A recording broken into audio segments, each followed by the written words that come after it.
हरे कृष्णा, जय श्री हरि ओम नमः शिवाय। प्रिय भक्त जनों, आज सुनते हैं शनिदेव की व्रत कथा। बड़ी ही दुर्लभ कथा सुनेंगे। इस कथा को सुनने से भक्तों की सभी मनोकामनाएं पूर्ण हो जाती हैं। तो आइए बड़ी ही श्रद्धा और प्रसन्न चित्त मन से इस कथा को सुनते हैं।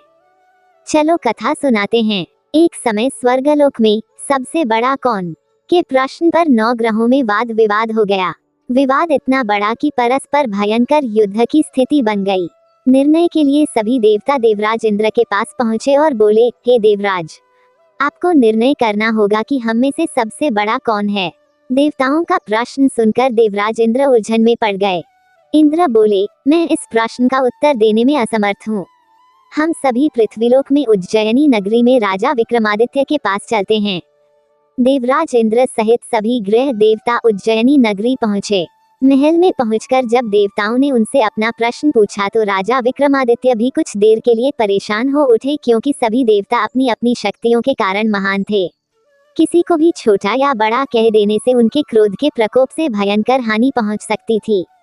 अचानक राजा विक्रमादित्य को एक उपाय सूझा और उन्होंने विभिन्न धातुओं स्वर्ण, रजत, चांदी, कांसा, ताम्र, तांबा, सीसा, रांगा, जस्ता, अभ्रक व लोहे के 9 आसन बनवाए। धातुओं के गुणों के अनुसार सभी आसनों को एक दूसरे के पीछे रखवाकर उन्होंने देवताओं को अपने अपने सिंहासन पर बैठने को कहा। देवताओं के बैठने के बाद राजा विक्रमादित्य ने कहा, आपका निर्णय तो स्वयं हो गया। जो सबसे पहले सिंहासन पर विराजमान है वही सबसे बड़ा है। राजा विक्रमादित्य के निर्णय को सुनकर शनि देवता ने सबसे पीछे आसन पर बैठने के कारण अपने को छोटा जानकर क्रोधित होकर कहा, राजा विक्रमादित्य, तुमने मुझे सबसे पीछे बैठाकर मेरा अपमान किया है। तुम मेरी शक्तियों से परिचित नहीं हो। मैं तुम्हारा सर्वनाश कर दूंगा। शनि ने कहा, सूर्य एक राशि पर 1 महीने, चंद्रमा 2.25 दिन, मंगल 1.5 महीने, बुध और शुक्र 1 महीने, बृहस्पति 13 महीने रहते हैं, लेकिन मैं किसी राशि पर 7.5 वर्ष 7.5 तक रहता हूँ। बड़े बड़े देवताओं को मैंने अपने प्रकोप से पीड़ित किया है। राम को 7.5 के कारण ही वन में जाकर रहना पड़ा और रावण को 7.5 के कारण ही युद्ध में मृत्यु का शिकार बनना पड़ा। राजा, अब तू भी मेरे प्रकोप से नहीं बच सकेगा। इसके बाद अन्य ग्रहों के देवता तो प्रसन्नता के साथ चले गए, परंतु शनिदेव बड़े क्रोध के साथ वहां से विदा हुए। राजा विक्रमादित्य पहले की तरह ही न्याय करते रहे। उनके राज्य में सभी स्त्री पुरुष बहुत आनंद से जीवन यापन कर रहे थे। कुछ दिन ऐसे ही बीत गए। उधर शनि देवता अपने अपमान को भूले नहीं थे। विक्रमादित्य से बदला लेने के लिए एक दिन शनिदेव ने घोड़े के व्यापारी का रूप धारण किया और बहुत से घोड़ों के साथ उज्जयिनी नगरी पहुंचे। राजा विक्रमादित्य ने राज्य में किसी घोड़े के व्यापारी के आने का समाचार सुना तो अपने अश्वपाल को कुछ घोड़े खरीदने के लिए भेजा। घोड़े बहुत कीमती थे। अश्वपाल ने जब वापस लौटकर इस संबंध में बताया तो राजा विक्रमादित्य ने स्वयं आकर एक सुंदर व शक्तिशाली घोड़े को पसंद किया। घोड़े की चाल देखने के लिए राजा उस घोड़े पर सवार हुए तो वह घोड़ा बिजली की गति से दौड़ पड़ा। तेजी से दौड़ता घोड़ा राजा को दूर एक जंगल में ले गया और फिर राजा को वहां गिराकर जंगल में कहीं गायब हो गया। राजा अपने नगर को लौटने के लिए जंगल में भटकने लगा, लेकिन उन्हें लौटने का कोई रास्ता नहीं मिला। राजा को भूख प्यास लगाई। बहुत घूमने पर उसे एक चरवाहा मिला। राजा ने उससे पानी मांगा। पानी पीकर राजा ने उस चरवाहे को अपनी अंगूठी दे दी। फिर उससे रास्ता पूछकर वह जंगल से निकलकर पास के नगर में पहुंचा। राजा ने एक सेठ की दुकान पर बैठकर कुछ देर आराम किया। उस सेठ ने राजा से बातचीत की तो राजा ने उसे बताया कि मैं उज्जयिनी नगरी से आया हूँ। राजा के कुछ देर दुकान पर बैठने से सेठ जी की बहुत बिक्री हुई। सेठ ने राजा को बहुत भाग्यवान समझा और खुश होकर उसे अपने घर भोजन के लिए ले गया। सेठ के घर में सोने का एक हार खूंटी पर लटका हुआ था।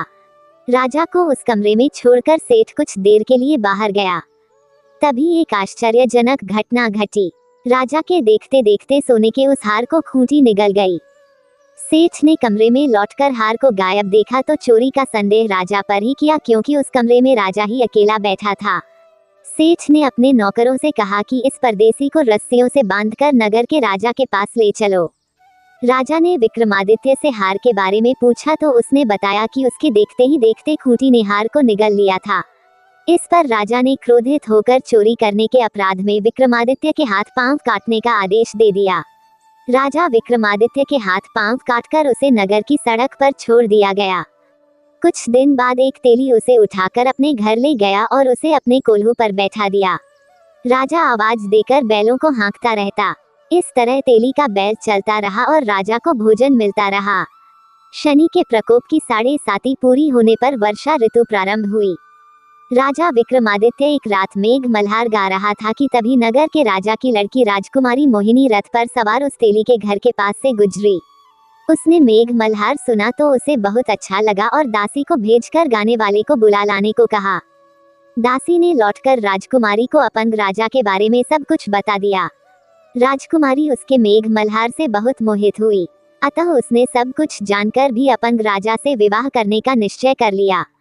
राजकुमारी ने अपने माता पिता से जब ये बात कही तो वे हैरान रह गए। रानी ने मोहिनी को समझाया, बेटी, तेरे भाग्य में तो किसी राजा की रानी होना लिखा है, फिर तू उस अपंग से विवाह करके अपने पांव पर कुल्हाड़ी क्यों मार रही है। राजकुमारी ने अपनी जिद नहीं छोड़ी। अपनी जिद पूरी कराने के लिए उसने भोजन करना छोड़ दिया और प्राण त्याग देने का निश्चय कर लिया। आखिर राजा रानी को विवश होकर अपंग विक्रमादित्य से राजकुमारी का विवाह करना पड़ा। विवाह के बाद राजा विक्रमादित्य और राजकुमारी तेली के घर में रहने लगे।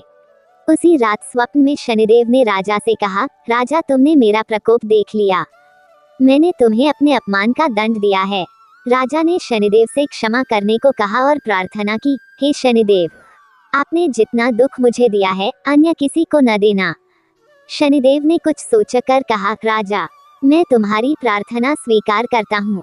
जो कोई स्त्री पुरुष मेरी पूजा करेगा, शनिवार को व्रत करके मेरी व्रत कथा सुनेगा, उस पर मेरी अनुकंपा बनी रहेगी। प्रातःकाल राजा विक्रमादित्य की नींद खुली तो अपने हाथ पांव देखकर राजा को बहुत खुशी हुई। उसने मन ही मन शनिदेव को प्रणाम किया। राजकुमारी भी राजा के हाथ पांव सही सलामत देखकर आश्चर्य में डूब गई। तब राजा विक्रमादित्य ने अपना परिचय देते हुए शनिदेव के प्रकोप की सारी कहानी सुनाई। सेठ को जब इस बात का पता चला तो दौड़ता हुआ तेली के घर पहुंचा और राजा के चरणों में गिरकर क्षमा मांगने लगा। राजा ने उसे क्षमा कर दिया क्योंकि यह सब तो शनिदेव के प्रकोप के कारण हुआ था। सेठ राजा को अपने घर ले गया और उसे भोजन कराया। भोजन करते समय वहां एक आश्चर्यजनक घटना घटी। सबके देखते देखते उस खूंटी ने हार उगल दिया। सेठ जी ने अपनी बेटी का विवाह भी राजा के साथ कर दिया और बहुत से स्वर्ण आभूषण, धन आदि देकर राजा को विदा किया। राजा विक्रमादित्य राजकुमारी मोहिनी और सेठ की बेटी के साथ उज्जैनी पहुंचे तो नगरवासियों ने हर्ष से उनका स्वागत किया। अगले दिन राजा विक्रमादित्य ने पूरे राज्य में घोषणा कराई कि शनिदेव सब देवों में सर्वश्रेष्ठ हैं। प्रत्येक स्त्री पुरुष शनिवार को उनका व्रत करें और व्रत कथा अवश्य सुने। राजा विक्रमादित्य की घोषणा से शनिदेव बहुत प्रसन्न हुए। शनिवार का व्रत करने और व्रत कथा सुनने के कारण सभी लोगों की मनोकामनाएं शनिदेव की अनुकंपा से पूरी होने लगी। सभी लोग आनंद पूर्वक रहने लगे। आज की कथा अच्छी लगे तो वीडियो को लाइक करना मत भूलिए और कमेंट में शनिदेव की जय और भगवान हनुमान जी की जय भी लिख